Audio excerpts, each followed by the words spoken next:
गोविंद हरि गोपाल हरि दुखनाशक दीन दयाल हरि। गोविंद हरि गोपाल हरि दुखनाशक दीन दयाल हरि। शरण शिव आया नंदलाल तेरी। गोविंद हरि गोपाल हरि। शरण शिव आया नंदलाल हरि। गोविंद हरि गोपाल हरि। गोविंद हरि गोपाल हरि दुखनाशक दीन दयाल। बोलो श्री विष्णु भगवान की जय। दर्शकों, आप सबको मेरा नमस्कार। आज मैं आपको श्रीमद् भागवत महापुराण 10वां स्कंद और 11वें अध्याय की कथा जो है आपको सुनाता हूँ। सो आप इस कथा को पूर्ण रूप से सुने, बीच में मत बंद किया करें, तो आपको पुण्य फल इसीलिए प्राप्त होगा अगर आप इस कथा को पूर्ण सुना करेंगे। तो सुखदेव जी बोले कि हे राजन, जब वे दोनों वृक्ष गिर पड़े तब उसके गिरने का शब्द सुन के यशोदा जो थी बड़ी दुखी व्याकुलता से दौड़ी हुई जिस जगह श्री कृष्ण को बांध गई थी, वहां उनको ना देख करके अधिक घबराकर श्याम सुंदर का नाम लेके पुकारने लगी। नंद जी भी यशोदा का चिल्लाना सुन के दौड़े आए। जहाँ दोनों वृक्ष गिरे थे वहाँ पर क्या देखा कि नंदलाल जी उन वृक्षों के बीच में उखल से बंधे सुकड़े बैठे हैं। तब नंद जी ने केशव मूर्ति को उखल से खोलकर गोद में उठा लिया और छाती से लगाकर रोने लगे। यशोदा पर क्रोध करके बोले कि तूने मेरे प्राण प्यारे को उखल में क्यों बांधा था? आय परमेश्वर ने इसके प्राण बचाई। उस समय मोहन प्यारे यशोदा की ओर कनखियों से देखकर अपनी आंख मलते मलते जाते थे। यशोदा ने उनको नंद जी की गोद से लेकर अपने गले लगा लिया। जैसे सांप अपना खोया हुआ मणि पावे, वैसे ही हर्ष यशोदा को हुआ। गोपियां मोहन प्यारे के प्राण बचने से बड़ी खुश हुई। नंद उपनंद आदि सब इकट्ठे होकर आपस में कहने लगे कि ऐसे पुराने वृक्ष बिना आंधी आए जड़ से क्यों उखड़ गए? ये बड़ा आश्चर्य मालूम होता है। तब एक ग्वाल बाल ने जो चरित्र देखा था तो उसने ज्यों का त्यों कह सुनाया, पर उस बालक की बात पर विश्वास ना करके वे लोग आपस में कहने लगे कि मोहन प्यारे से इतने बड़े वृक्ष कैसे गिरे होंगे। तब दूसरों ने कहा कि कदाचित ऐसा ही हुआ हो। परमेश्वर की गति परमेश्वर जाने, दूसरा कौन जान सकता है। इसी तरह सब लोग आश्चर्य की बातें करते हुए मनमोहन प्यारे को घर ले आए। नंद ने ब्राह्मणों व कंगालों को दान दक्षिणा देके कृष्ण जी से पूछा, है बेटा, तुमको भी दो मनुष्य वृक्ष में से निकलते हुए दिखाई दिए थे। ब्रजनाथ ने कहा, है बाबा, हमने कुछ नहीं देखा। नंद जी ने उनको अपने गले लगा लिया और उनके शरीर में जो घूर लगी थी, यानी कि जो मिट्टी लगी थी, उसे पोंछ दिया। तब नंदलाल जी बोले। ये वचन सुनते ही यशोदा ने माखन, रोटी, मेवा, मिठाई आदि ला दिया। सो मोहन प्यारे ने ग्वाल बालों समेत बड़े हर्ष से भोजन किया। तो जब श्री कृष्ण जी के वर्षगांठ गांठ का दिन आया, तब नंद जी ने अपनी जाति भाइयों ब्राह्मणों को सम्मान पूर्वक खिलाकर बड़ी खुशी मनाई और उपनंद आदि ग्वालों से कहा कि गोकुल में नित्य नया उत्पात उठता है, इसलिए दूसरे स्थान पर जहाँ घास व जल का सुख हो चलकर बसना चाहिए। ये सुनकर उपनंद ने कहा कि वृंदावन में जहाँ गोवर्धन पर्वत है, चलकर बसो तो अच्छा आराम पाएंगे। जब ये सम्मत सबको बड़ा मालूम हुआ, तब दूसरे दिन शुभ मुहूर्त में नंद जी अपने जाति भाई गोकुलवासी और घर की सब वस्तुओं समेत वृंदावन को गए। संध्या समय पहुंचकर वृंदा देवी का पूजन किया और आनंद पूर्वक वहां बसे। श्याम सुंदर की कृपा से वृंदावन फूल फल घास आदि से हरा भरा हो गया। अनेक रंग के पक्षी बोलने लगे। सब लोग वहां अपने रहने के लिए अच्छे अच्छे स्थान बनाकर आनंद पूर्वक रहने लगे। गौओं को वहां चलने का बड़ा सुख था। सब लोग नित्य नई नई लीला केशव मूर्ति की देख करके सुख पाते थे। तो सुख यशमती अरुनंद को करी सकई बखान, सकल सुखन कई खानी हरि, जहाँ रहे सुखमान। हे राजन, जब ब्रजनाथ 5 वर्ष के हुए, तब उन्होंने नंद रानी से कहा कि हे मैया, हमारा भी बच्चा चराना जाएंगे, हम भी बछड़ा चराने जाएंगे। तुम बलदाऊ से कह दो कि वन में हमको अकेला न छोड़े। तब यशोदा बोली कि हे बेटा, बछड़ा चराने के लिए बहुत से बालक तुम्हारे यहाँ चाकर हैं। मेरी आंखों के सामने से तुम अलग मत हो। ये सुनकर नंदलाल जी ने कहा कि तुम मुझको बछड़ा चराने और खेलने के वास्ते वन में ना जाने दोगे तो मैं माखन रोटी ना खाऊंगा।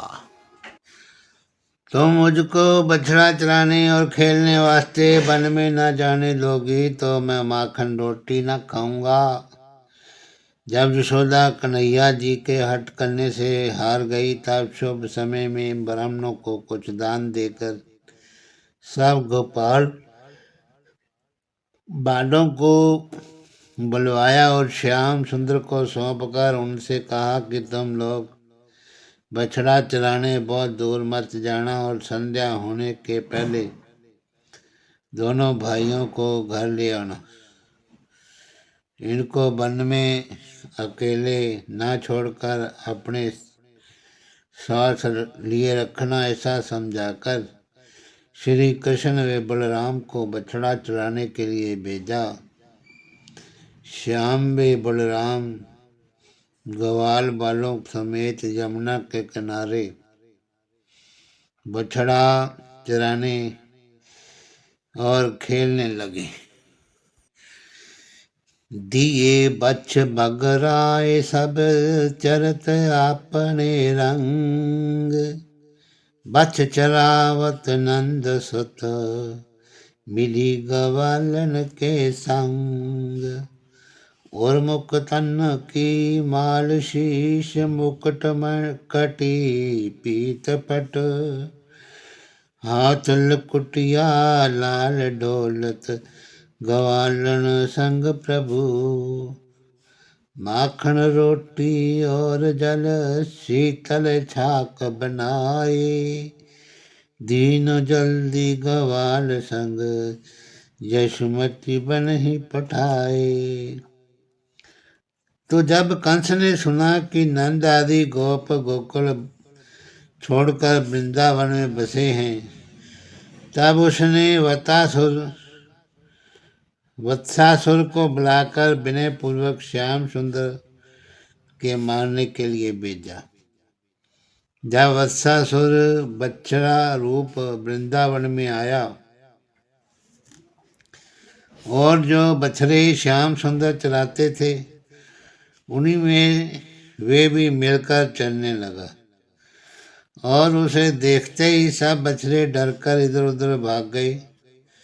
तब केशव मूर्ति ने उसे पहचान कर आँख की सैन से बलराम जी से कहा कि हे भाई, ये राक्षस कंस के भेजने से बछड़ा रूप बनकर मुझे मारने के लिए आया है। वत्सासुर अपनी घात लगाए हुए चलते चलते श्री कृष्ण चंद्र जी के पास पहुंचा। तब मोहन प्यारे ने उसका पिछला पांव पकड़कर घुमाकर वृक्ष की जड़ पर ऐसा पटका कि उसके प्राण निकल गए। उसी समय देवताओं ने श्याम सुंदर पर फूल बरसाए। ये देखकर ग्वाल बाल बोले कि हे नंदलाल जी, तुमने बड़ा अच्छा किया जो कपट रूप राक्षस को मार डाला, नहीं तो ये हम सब को खा जाता। फिर सब लोग प्रसन्न होकर खेलने लगे। जब राजा कंस ने वत्सासुर के मरने का हाल सुना तब अति चिंतित होकर उसके भाई बकासुर को भेजा। सो वे बकला रूप से वृंदावन आया। यमुना किनारे पर्वत के समान रूप बनाकर इस घात में बैठा कि श्री कृष्ण जी आवे तो मछली की तरह उसे निगल जाऊं। तो श्याम सुंदर ने उसको देखकर जान लिया कि ये राक्षस है, और किसी ग्वाल बाल ने नहीं पहचाना। ग्वाल बालों ने मोहन प्यारे से कहा कि हे भाई, हमने तो इतना बड़ा बकला कभी नहीं देखा था। श्याम सुंदर बोले कि तुम लोग धैर्य रखो, हम इसको मारेंगे। ऐसा कहकर नंदलाल जी ग्वालों के रोकने पर भी उस बकले के पास चले गए। तब वे श्याम सुंदर को उठाकर निगल गया और अपना मुख बंद करके प्रसन्न होकर मन में कहने लगा, आज मैंने अपने भाई वत्सासुर का बदला लिया। ये हाल देखते ही सब ग्वाल बाल व्याकुल होकर आपस में कहने लगे कि हम लोग चलकर यशोदा जी से ये हाल कहें। इसी समय बलभद्र जी ना मालूम कहाँ पीछे रह गए हैं। ऐसा कहते हुए रोते हुए ग्वाल बाल मारे डर के वहाँ से भागे। जब थोड़ी दूर पर बलभद्र जी से भेंट हुई तब लड़कों ने बलराम जी से कहा कि हमारे रोकने पर भी मोहन प्यारे बकुले के पास चले गए, सो वे उनको निकल गया। बलराम जी बोले कि तुम डरो मत, नंदलाल जी उसको मारकर तुमसे आ मिलेंगे। जब ब्रजनाथ ने ग्वाल बालों को दुखी देखा तब अपने अंग में ऐसी ज्वाला उत्पन्न की कि उस बकले का पेट जलने लगा। उस राक्षस ने व्याकुल होकर श्याम सुंदर को उगल दिया। तब नंदलाल जी ने उसे अपनी चोंच का उसकी चोंच का निचला भाग पांव से दबाकर और ऊपर के भाग को हाथ से पकड़ करके चीर डाला तो वह राक्षस मर गया। उस समय देवताओं ने बड़े हर्ष से बाजे बजाए। तो जब बकासुर के मरते समय उस बकुड़े ने बड़ा शब्द किया, तब बलराम जी ने ग्वाल बालों से कहा कि कन्हैया ने राक्षस को मार डाला, चलो हम लोग भी देखें। जब सब बालक में बलराम जी वहाँ गए और नंदलाल जी ने अपना सखा लोगों से कहा कि हमने चोंच फाड़कर इसको मारा है। इस बात को सुनते ही सब ग्वाल बाल परमेश्वर से विनय करने लगे कि आज नंदलाल के प्राण नारायण जी ने बचाए। तीनों लोकों में उनका कोई इनको मारने वाला नहीं। जब ये उत्पन्न हुए तब से इन्होंने कई राक्षस मार डाले। ये हमारा बड़ा भाग्य समझना चाहिए जो इनके हम सखा कहलाते हैं। जब मोहन प्यारे संध्या समय ग्वाल बाल वे बछड़ों समेत हंसते हुए खेलते हुए घर आए तो मुरली की ध्वनि सुनते ही सब ब्रज बाल प्रसन्न होकर अपने अपने घर से बाहर निकल आई और बनवारी लाल की छवि देखकर बहुत प्रसन्न हुई। ग्वाल बालों ने अपनी अपनी माता यशोदा आदि बकला वे वत्सासुर दोनों राक्षसों के मारे जाने का हाल ज्यों का त्यों कह दिया। मोहन लीला नंद सुगवालन कही सुनाए, देवी देव मनाई के मातलियोर लाए। सुनी गवालन के मुख नते वत्सासुर की बात, यशुमती सबके पाम परिवार बर बार पछितात। भाई महरी उर त्रास बचे आज हरि असुर ते, मैं न बिगारो काहे भय सहायक आनी विधि। हे राजन, उस दिन नंद जी ने बहुत सारा दान मोहन प्यारे के हाथ से करा के हम लोग गोकुल हो छोड़कर वृंदावन को चले आए। इस पर भी नित्य न्याय उत्पात श्री कृष्ण जी के पीछे उठता है। अब ये गांव छोड़कर कहाँ जाएं? परमेश्वर की कृपा से हमारे कुल देवता सहायक हुए, जो श्याम सुंदर का प्राण राक्षसों के हाथ से बचा। यशोदा बहुत पछताकर नंदलाल जी को समझाने लगी कि ये बेटा, तुम वन में मत जाया करो, तुम्हारे पीछे अनेक राक्षस लगे रहते हैं। मोहन प्यारे ने कहा, ये मैया, हमको वन में ग्वाल बाल अकेले छोड़ देते हैं और मैं उनके साथ बहुत दुख पाता हूँ। मेरी बुलाए बछड़ा चराने जाए, मुझको तो चकई भंवरा मंगा दे, हम गांव में खेला करेंगे। तो हे राजन, यशोदा ने प्रसन्न होकर उसी समय उनको चकई भंवरा मंगा दिया। तब ग्वाल बालों के साथ उसे खेलने लगे। गोपियाँ नंदलाल जी के साथ अति प्रीति रख के एक क्षण उनको देखे बिना नहीं रहती थी।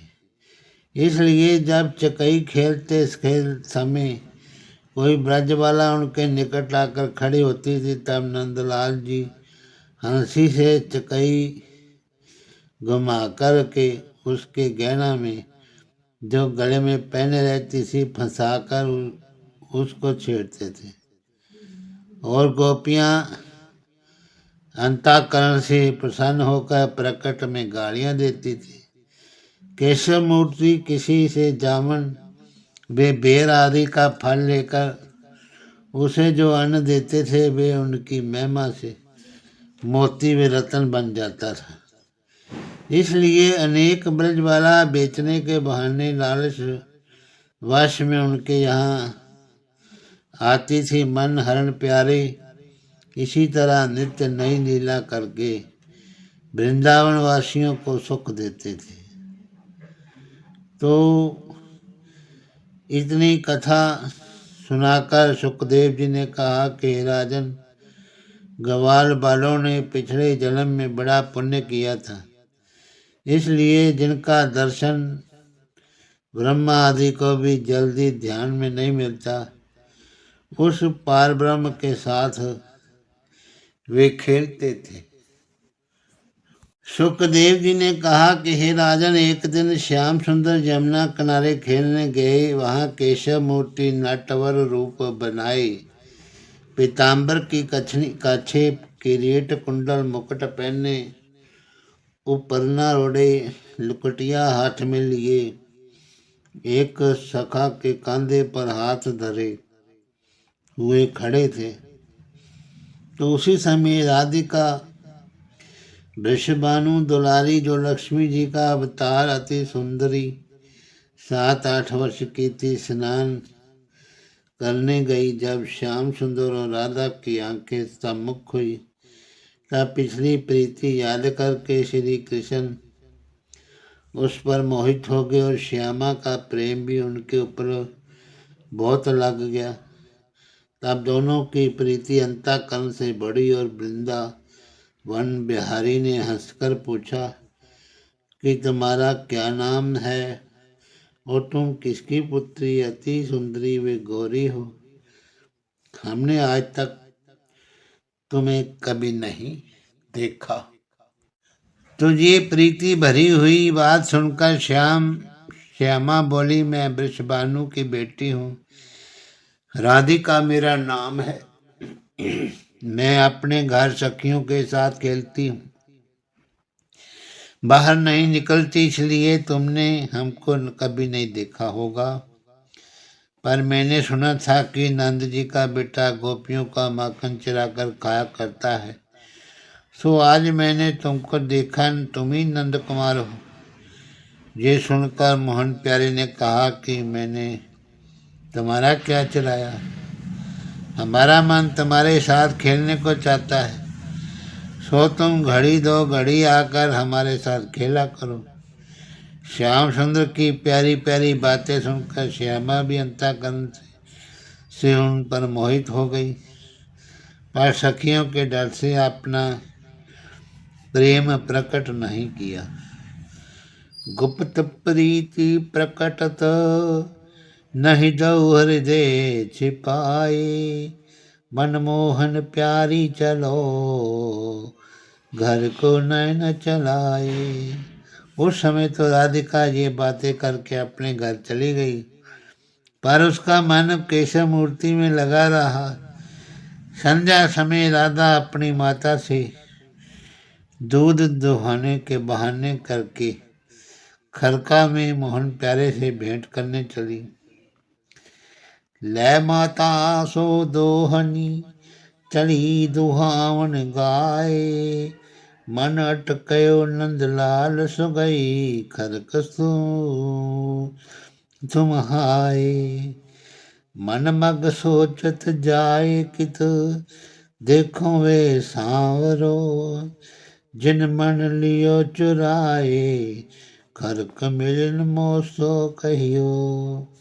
हे राजन, जब राधा प्यारी और केशव मूर्ति से खरका में भेंट हुई तब श्याम सुंदर ने अपनी माया से घटा में बदली उत्पन्न करके उसी अंधेरे में उससे प्रेम पूर्वक बातें की।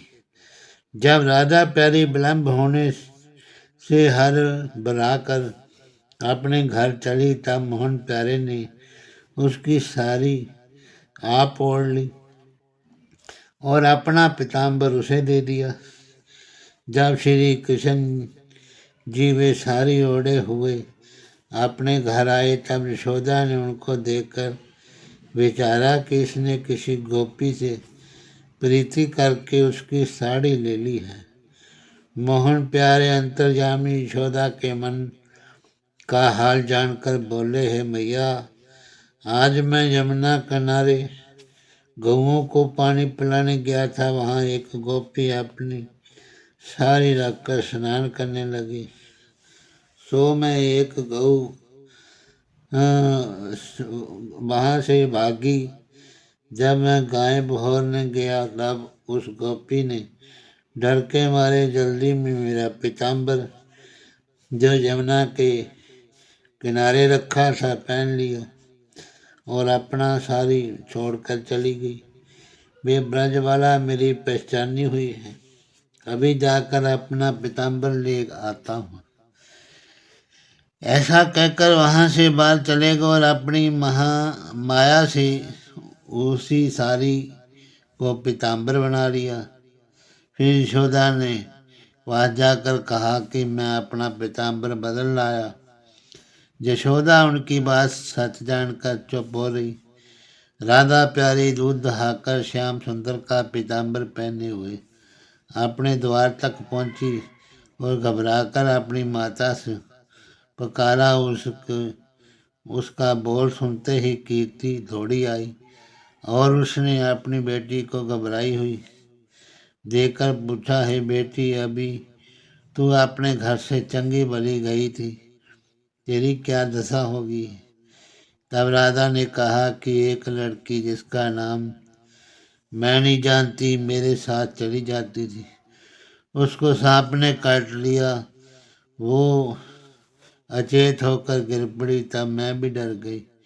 जब नंद कुमार के झाड़ने से उसको राम हुआ तब मैं अपने घर आई। ये बात सुनते ही कीर्ति ने राधा को गले लगाकर कहा कि तुझे परमेश्वर ने मृत्यु से बचाया। मैं तुझको बार बार मना करती हूँ, तू मेरा कहना नहीं मानती। कभी बाहर दूर खेलने, कभी यमुना किनारे नहाने, कभी खरका में दूध दुहाने जाती है। खेलते समय देखकर धरती पर पाँव नहीं रखती है। अब तू कहीं बाहर खेलने मत जाया कर। ये बात अपनी माता से सुनकर राधिका मन में कहने लगी कि आज मैंने अपनी माता से अच्छा छल किया। उसने मोहन मूर्ति का ध्यान हृदय में रखकर अपनी माता से कहा कि अब मैं बाहर ना जाकर गांव में और घर में खेला करूँगी। हे राजन, राधा प्यारी के मन में नंदलाल जी ऐसे बस गए थे कि उनके देखे बिना उसे चैन नहीं पड़ता था। इसलिए तीसरे दिन फिर राधिका दूध दुहाने के बहाने श्याम सुंदर के स्थान पर आई और द्वारे पर से अब मोहन प्यारे को पुकारा। मारे लज्जा के भीतर नहीं गई। राधा प्यारी का शब्द सुनते ही नंदलाल जी ने यशोदा से कहा कि हे मैया, कलह में यमुना के किनारे रास्ता भूल गया था, सो एक गोपी मेरा हाथ पकड़कर गांव में पहुंचा गई। तब मैं घर पहुंचा हूँ, नहीं तो ना मालूम भूल करके कहीं चला जाता। भाई ब्रजवाला मेरे साथ खेलने आई, पर तुम्हारे भय से वे यहाँ नहीं आती। तुम उसको भीतर बुलाकर देखो। ऐसा कहकर मोहन प्यारे ने अपनी माया ऐसी यशोदा पर फैला दी कि उसको श्यामा से प्रीति उत्पन्न हो गई। तब यशोदा ने श्याम सुंदर से कहा कि तू उसको भीतर बुला ले। ये बात सुनते ही मोहन प्यारे जब राधिका की बाँह पकड़कर भीतर ले आए तब यशोदा ने उसकी सुंदरता देखते ही बड़े प्रेम से अपने पास बैठाकर पूछा कि तू किस गांव में रहती है? मैंने आज तक कभी तुझको नहीं देखा। तेरा व तेरे माता पिता का नाम क्या है? कलहा मेरा मोहन प्यारा राह भूल गया था, सो तूने बहुत अच्छा किया जो उसको गांव में लिवा लाई। श्यामा ने कहा कि मेरा नाम राधिका है। मैं बेटी वृषभानु की तुमको जानत माए, बहुत बेर मिलनी भयो, यमुना के तट आए। ये सुनते ही यशोदा ने कहा कि मैं जानती हूँ तेरी माता बड़ी कुलवंती और वृषभानु, तेरा पिता बड़ा खोटा है। तब राधा प्यारी हंस कर बोली कि मेरे बाप ने तुमसे क्या खुटाई की थी। ये प्रेम भरा वचन सुनते ही यशोदा ने राधिका को अपने गले लगाकर बहुत प्यार किया और मन में विचारा कि इस कन्या का ब्याह मोहन प्यारे से होता तो बहुत अच्छा था। फिर यशोदा ने श्यामा का सिर गूंथ कर श्रृंगार किया और बहुत अच्छा गहना वे कपड़ा पहनाकर मेवा मिठाई वे तेल चावली उसकी गोद में डालकर कहा कि तू कन्हैया के साथ जाकर खेल। ये बात सुनते ही राधिका प्रसन्न होकर नंदलाल जी के साथ खेलने लगी।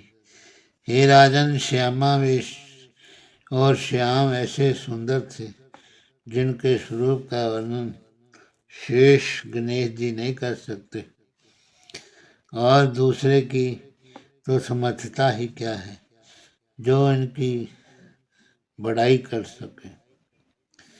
खेलत दऊ झगड़न लगे, भरे परम आह्लाद, मानो घन अरुदामनी, करत परस्पर बाद।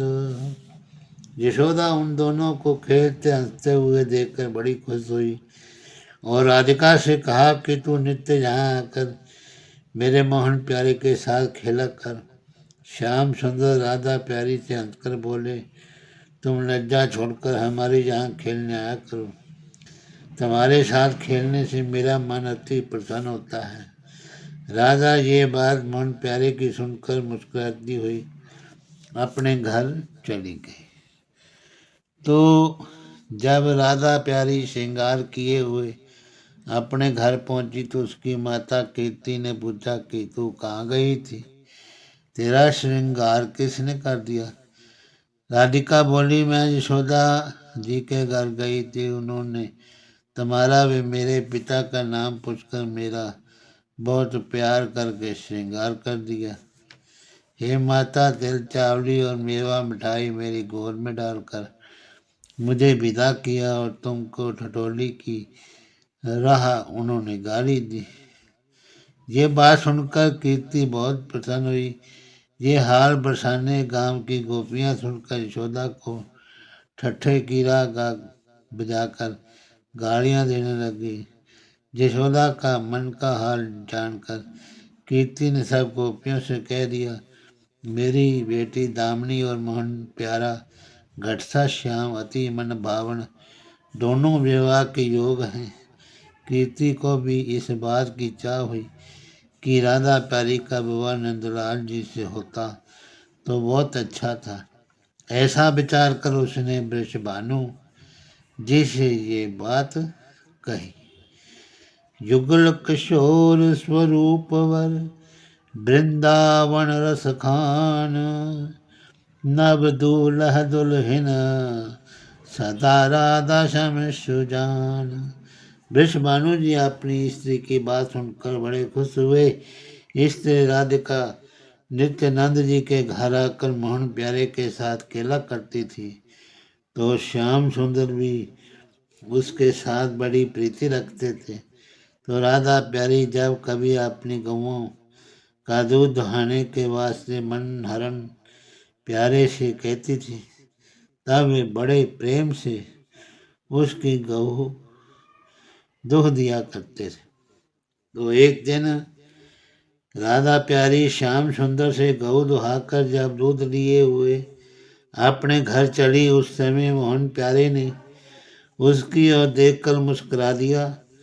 तो राधा वे मुस्कान देखते ही मोहित हो गई। जब राह में उससे सखियों ने पूछा कि आज तेरे गऊ दहाने वाले ग्वाल क्या हुए जो तूने नंदलाल जी से दूध दुहाया है।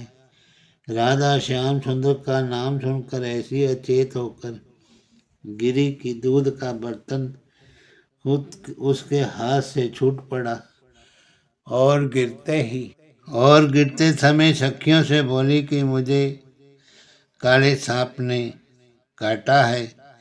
ये वचन सुनते ही सहेलियां उसे उठाकर उसके घर ले गई और कीर्ति से सांप काटने का हाल कह दिया।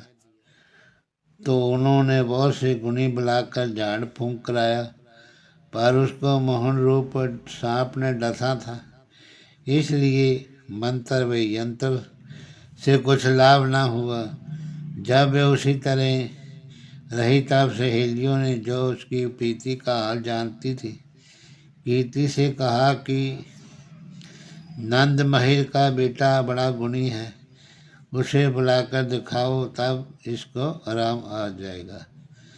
ये सुनकर कीर्ति बोली कि एक दिन राधिका ने मुझसे कहा था कि किसी लड़की को सांप काटने से नंद किशोर ने अच्छा कर दिया था। ये बात याद करते ही कीर्ति ने दौड़कर यशोदा के पास जाकर कहा कि मेरी बेटी को सांप काटा है, तो तुम मोहन प्यारे का साथ कर दो, वे मंत्र पढ़ कर उसे अच्छी कर दे। ये सुनकर यशोदा बोली, अरे बहन, मेरा ज्ञान बालक मंत्र यंत्र क्या जाने, किसी गुणी को बुलाकर दिखलाओ। आज तक मैंने कभी उसके मंत्र यंत्र जानने का हाल नहीं सुना। तब कीर्ति ने कहा, मैंने राधिका से एक लड़की को सांप काटने और कन्हैया को अच्छे कर देने का हाल सुना था, सो तुम दया करके तुरंत उसे बुला दो। इतनी कथा सुनाकर सुखदेव जी ने कहा कि हे राजन, जब कीर्ति मोहन प्यारे को बुलाने जा चुकी, तब ललिता सखी ने, जो उसकी प्रीति का हाल जानती थी, एक ब्रजवाला को मोहन प्यारे के पास, जहाँ पर वे खेलते थे, समझाकर भेज दिया। तो उस गोपी ने जाकर के नंदलाल जी से कहा। सो अब आगे की कथा का अध्याय कल वर्णन करके सुनाया जाएगा। हरिओम तत्सत। नमो नमः।